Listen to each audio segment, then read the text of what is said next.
"Don't you dare cook with those dirty hands," my son Jack said when he saw the grime on my hands from my factory job that wouldn't wash off. He called them dirty. So, I prepared meals wearing big plastic gloves, but they were so slippery that I accidentally cut my finger. I've always worked hard for my children, but Jack, my eldest son, was ashamed of me. My name is Emily. After getting divorced in my 30s, I used my hairdressing qualifications to juggle part-time jobs at a barber shop and a factory to raise my two sons. I'm 55 now. The divorce was due to my ex-husband's terrible drinking habits. Despite his high education and income, he became violent when drunk, and I was constantly afraid he might harm our young sons. So, I made the bold decision to leave with my two boys. "Dirty hands, huh? Could you at least take care of them?" Jack, who is a bit of a germaphobe and loves cleanliness, said. He is good at studies and graduated from a well-known university.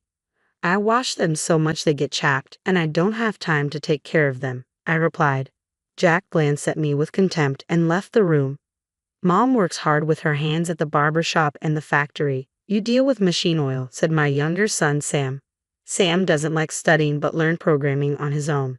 Due to his weak health, he works as a home-based engineer. We've managed to live together in a small apartment, but now Jack has decided to become independent. He wanted to live alone right after graduating, but I could barely afford his tuition, let alone support his independence.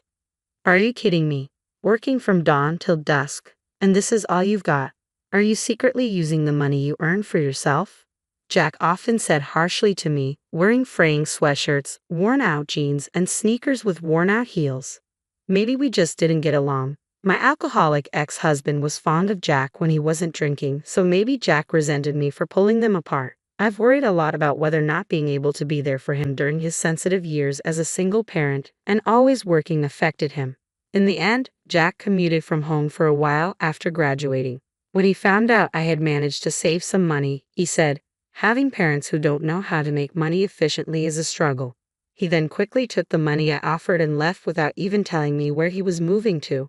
Ever since Jack found out that his father, whom I had separated from, had a high education and high income, he criticized me for leaving him. Jack said that even if his father was a bit of a drunk, if I had stayed with him, I might have had better treatment because of his money. Despite being tough, seeing my firstborn become independent was both joyful and lonely. I shed some tears and went to sleep that day. Even after that, whenever he was short on money, Jack would come home and take the money I had earned and saved. Although my younger son Sam tried to stop him, Jack's physical strength always won, making it hard for me to save money for my old age. One day, I got a message from Jack saying he was getting married. He arranged a meeting with the family, telling me to make sure I didn't embarrass him and to dress properly. Despite his harsh words, I was happy for him, hoping that having someone important in his life might change him. I thought he would learn about love from his future wife, something I could teach him. I anxiously waited for the meeting's schedule, but also had to go to work. During my shift at the factory, my phone rang, and I answered, hoping it was Jack. It was. When I asked about the date for the meeting, he said, "No, her parents are business people and have a keen eye for people. They're different from our family, so you don't have to come." Then, without waiting for my reply, he hung up. I was more disappointed than I expected. Ever since Jack left home, I always worried about him. Knowing he would have someone by his side when he got married was comforting. I wanted to meet the woman who loves my son and ask her to take care of him. But Jack's words hurt. My younger son Sam heard this and said, "What the heck? I just got a new suit for nothing." Man, Jack is so selfish. A few days later, as I was about to head home after work, my phone started ringing. It was Jack. He said, "Her parents insist on meeting you? Come over now. Don't keep them waiting." Suddenly, I was in a rush. Should I risk being disrespectful by showing up in my dirty work clothes, or would it be worse to keep them waiting while I changed? I knew I'd be quite late if I went home to freshen up, so I reluctantly decided to go as I was. On the way, I bought some drugstore makeup, did a quick touch-up, dusted off my clothes, and headed for the restaurant. It turned out to be a high-end restaurant, and I felt intimidated. But there was nothing I could do at this point. I mustered up my courage, approached the table, and stammered, "I'm sorry for keeping you waiting. I'm Jack's mother, Emily. Thank you for this opportunity." When the in-laws and Jack's fiancé stood up to greet me, they began to guide me to my seat, but Jack interrupted. "My mom has all sorts of allergies, so she can't eat at unfamiliar places." Today is really just for greetings. I don't have any allergies. Playing along and bowing apologetically, I let Jack chase me out of the restaurant. He must have thought my attire was disgraceful. I wanted to talk more with his fiancée, but I had no choice but to return home disappointed. Sure enough, Jack called me the next day. Why did you show up looking like that? That was embarrassing. Don't you know what a dress code is? He scolded me harshly. Sam, who was listening to the conversation, snatched my phone and defended me, saying, Mom was ready with a nice dress, and you're the one who told her she didn't need to come. Then you suddenly asked her to hurry over after work. What else was she supposed to do? I took back the phone and said, that wonderful restaurant indeed. I was out of place. I wonder if their parents were upset. They asked about where you work, what allergies you have, all kinds of things. Thanks to you, I was highly suspected. Jack continued, I'm after inheriting the business her parents run. I don't know what the business is about, but it's good to be in a position where I can employ others. I don't plan to be employed by others at my current company forever, so don't get in my way. There were a lot of things I wanted to say to Jack as a parent, but I knew he wouldn't listen to me. It seemed like he thought a mother like me was an obstacle. In the end, he spat out his final words. Low-income factory workers don't need to come to the wedding. I was shocked to hear this but said, if that's what Jack wants, that's fine with me. Seeing one's child find happiness is the greatest joy for a parent. I wanted to celebrate this new beginning together, but if my son does not wish for it, it's probably best that I don't attend.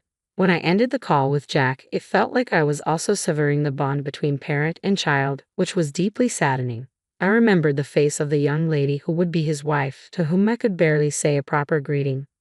Her parents seemed refined and had a gentle atmosphere about them. Thinking that they would become Jack's family from now on filled me with an indescribable loneliness. But I forced myself to accept it and went to sleep. After that, I continued to work at the barber shop and the factory, trying to switch off my feelings. I still had Sam. When Sam gets married, I want to be able to contribute whatever money I can, so I need to keep working hard. One day, about 2 weeks before the wedding, Jack contacted me again. I had thought our relationship was nearly severed since he said I didn't need to come to the wedding. Yet at this stage, he was still pushing more unreasonable demands on me. Weddings cost money, you know that, right? I know, but I don't have any more money to give you. Besides, if it's money for a wedding, shouldn't you have saved some yourself since you're working? I replied. He seemed annoyed, probably because I hit a nerve. Are you saying you can't even afford to pay for your child's wedding? There must be some way. Borrow it from somewhere. He wasn't listening. I gave in and said, fine, I'll arrange for it. Come by the house again to collect it. After that, Jack finally seemed satisfied and hung up. A few days later, Jack came to collect the borrowed money. He took it with a smug smile, said nothing, and left. I felt a huge responsibility for having taken on so much debt, even if it was for my child. Jack's wedding wasn't the only thing on my mind. I thought if something happened to me, this debt might be passed on to Sam. I knew I needed to work hard to repay it as soon as possible. Then one day, a man who said he was a customer came to the factory where I worked. I was called by a coworker to the office, and there, a surprising person was waiting for me. Days passed, and the day of Jack's wedding arrived. I had been told not to come, so I had no intention of going, but I worked as usual, praying for my son's happiness in my heart. Then I was called from the office. Jack was on the phone, seemingly in the middle of the wedding. I picked up the phone and asked what was going on, and in a panicked tone, he said, Mom, come to the wedding now. I was surprised and asked what on earth happened. He just said to hurry up and bring Sam too. So I quickly got ready and headed to the wedding venue. When I arrived, a staff member was waiting and quickly escorted me to the hall. When I opened the door, I was suddenly in the spotlight and couldn't make out my surroundings. Then the father of Jack's bride announced, This is Jack's mother. Please welcome her with applause. I became the center of attention, feeling both embarrassed and happy. While bowing to the people around me, I took my seat as guided, looking halfway up the stage. I could see Jack, my older son, with his arms crossed, looking away, dressed in a new suit. It seemed like he was embarrassed or possibly angry about me being introduced in front of so many people. Then there was my younger son, Sam, beside him, saying, Don't mind Jack, let's have fun. We've been invited by the bride's father himself. That's right, the man who had come to visit the factory before the wedding was the father of Jack's bride. When the bride's father had asked Jack why his mother wouldn't be attending the wedding, Jack had been vague in his reply. So the bride's father had taken the trouble to visit the factory himself. Even Jack couldn't defy the bride's father. Meanwhile, Sam was starting to dig into the feast before him, exclaiming how delicious it all looked. Thanks to Sam's cheerful and kind demeanor, I could truly appreciate the joy of witnessing my son's special moment in such a grand setting. After that, the wedding reception progressed in a friendly manner, reaching its climax and ending without a hitch. When we finally left the venue, I felt relieved as I managed to convey my blessings to both Jack and his bride. Taking a breather, I went to express my gratitude to the bride's parents. As I peered into the family waiting room, that's when it happened. Don't get too comfortable. You're only here because your father-in-law felt sorry for you, I heard someone say. Turning around, I saw Jack, who continued, "This isn't a place for a factory worker who's down on her luck." Suddenly, behind Jack, the bride's father, who had been absent until now, said, "Jack, are you still talking to your mother like that?" Caught off guard, Jack turned around, looking surprised before freezing in place.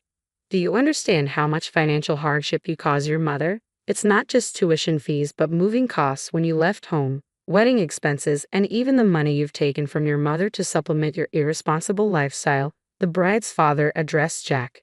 Jack couldn't respond to this. He just looked down, biting his lip.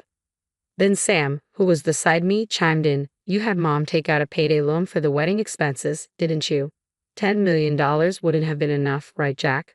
"No offense, but I did a little research about you," the bride's father said as he received a small paper bag from his wife standing nearby, then offered it to me. I accepted it, not knowing what was inside. "I am returning this large sum of money we received from you for the wedding to your mother. In return, I want you to work at our daycare center and pay the wedding expenses from your salary," he told Jack. "Take it back." Jack lifted his face and looked up at his bride's father. The bride's father's business was a private daycare center.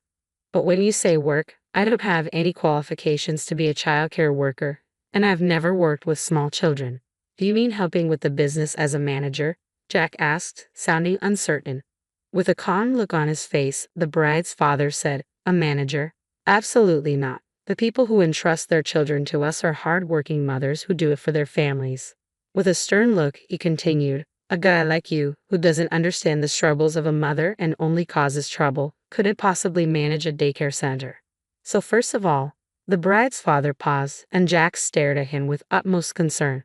"What you need to do is clean the dirty toilets that the children use and wash cloth diapers at our nursery," he said with a laugh. Unable to hide his shock, Jack's eyes widened, and he lowered his gaze, clenching his fists tightly.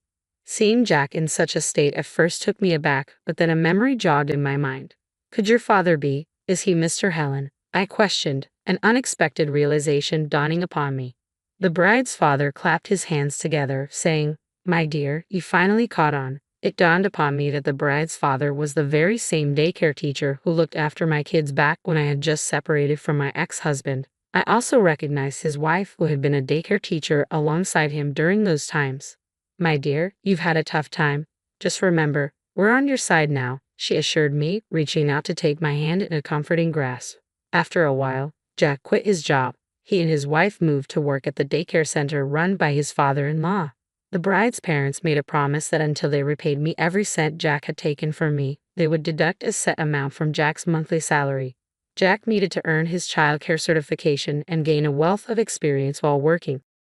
"There's plenty of time before he'll need to take over my role," said Mr. Helen, the bride's father, smiling cheerfully. I looked at Jack, who wore a strange smile, and felt truly thankful to Jack's new family. I continued to work, encouraged and optimistic about the future.